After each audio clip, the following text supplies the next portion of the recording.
The best way to put scent on a scrungy. This week on Kayak Hacks.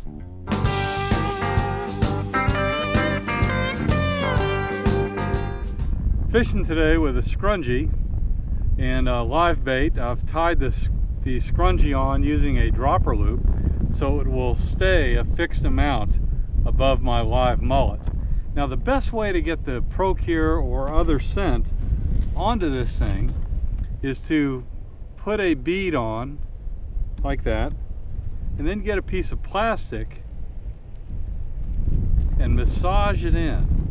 That way it doesn't get all over your hands, and you're guaranteed it's going to get into all the nooks and crannies of the scrungy and last longer than if it had just been on the surface.